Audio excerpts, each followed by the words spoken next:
Dhunoi vajzën shqiptare në Itali, shylli brazilian e Milanit dhe i Realit thyen heshtjen nga qelia.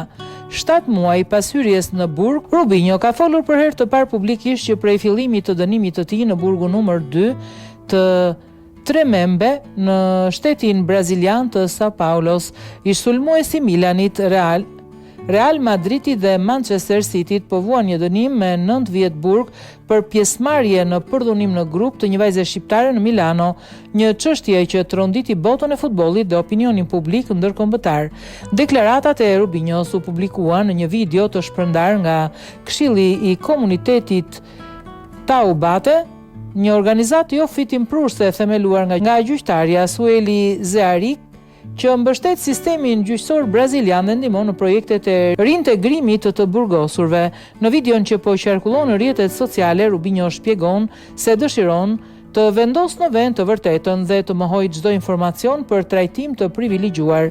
Dieta ime, oraret e gjumit janë të njëjta me ato të gjithë burgosurve të tjerë. Nuk kam ngrënë kurrë ushqime të ndryshme, as nuk kam marrë trajtim të veçantë, ka deklaruar Rubinho. Gjatë orëve të punës bëj të njëjtën gjë që bëjnë të gjithë burgosurit. Kur duam të luajmë futboll, lejohet, zakonisht të dielave kur nuk punohet.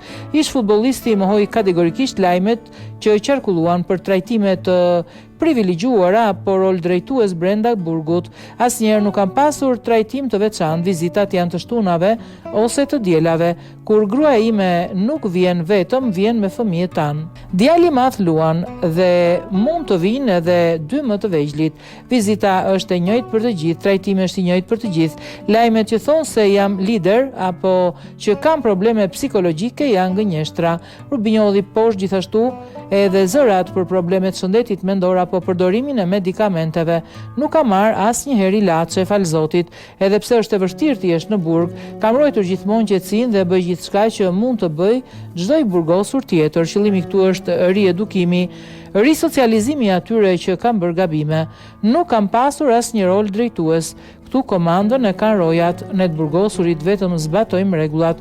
Rasti Rubinhos, i shyllit futbollit brazilian, mbetet një nga çështjet më të përfolura të dekadës në Itali dhe Brazil. Ai u dënua përfundimisht në janar 2022, kur gjykata e lartë italiane konfirmoi dënimin 9 vjeçar për përdhunimin në grup të një vajze shqiptare 23 vjeçare në një klub nate në Milano.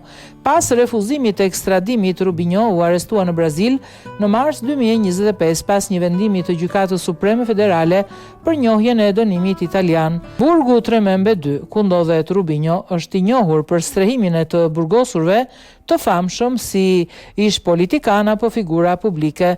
Autoritetet braziliane kanë theksuar se ish lojtari nuk gëzon asnjë përjashtim nga rregullat e përgjithshme të institucionit.